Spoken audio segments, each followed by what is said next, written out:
What's going on, everyone? Chris from Pickdawgz.com here with the free pick in the Miami Marlins versus New York Mets Major League Baseball matchup going down Monday, March 31st, 2025. Just a reminder, if you haven't already, make sure you're subscribed to our channel and smash that thumbs up.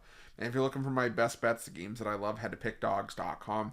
Click the Premium Picks tab at the top of the page. It's a great time to do so because we have a lot of action lined up for this week coming up. We've got the college basketball crown tournament starting in college hoops.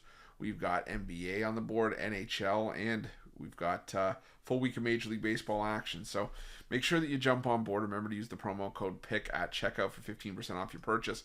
We've also got products for those who make big bets and for those with big bankrolls. Those looking for more of a VIP experience where you're going to get things like late alert plays, closer to game time, where we're going to track line movement for you, try to get you the best possible number compared to the closing line.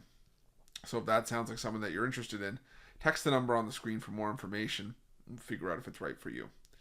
But let's get to this one between the New York Mets and the Miami Marlins. The Miami Marlins coming in with Cal Quantrill listed as the starter here. Quantrill making his Marlins debut was 8-11 last year with a 4.98 ERA, 110 strikeouts, while the Mets will start David Peterson, who was 10-3 with a 2.90 ERA last year, 101 strikeouts. And, the thing for me with Peterson is that he's a lefty. The Marlins historically, over the last couple seasons, have really struggled against left-handed pitching. And, Peterson last season when he faced the Fish had a couple of, inconsistent starts. He got the win in both starts, don't get me wrong, but first start back on June 12th, it was a 10-4 win in favor of the Mets. Gave up 4 runs on 8 hits with just 1 strikeout at home. In Miami, gave up 2 runs on 6 hits with 4 walks, 4 strikeouts, and a home run over 5 innings. That ended up being a 6-4 Mets win. But the thing for me is that even though the Marlins struggled against him last season, the Marlins were still competitive against the Mets. The Mets only won the season series 7-6.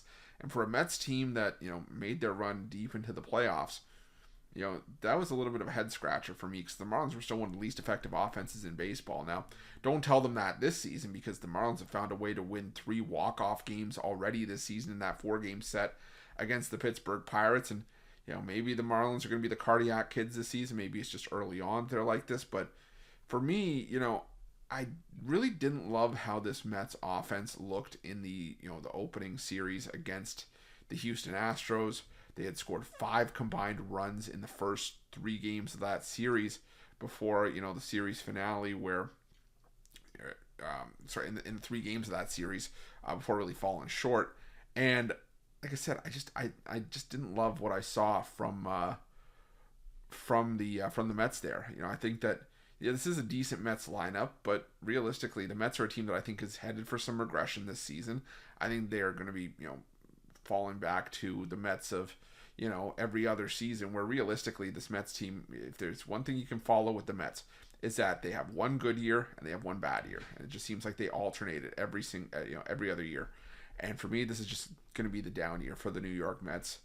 The Marlins, I still think this Marlins team is going to be one of the worst lineups in baseball, but gotta give them credit for how they've started the season, and I think they can be competitive early on in the season as well. The bullpen has been able to show up. Don't get me wrong, the Mets bullpen early on in the season has been lights out, but I think the Marlins can compete here. I'm gonna take a shot here on the Marlins plus the 1.5. Maybe put a little bit on the money line.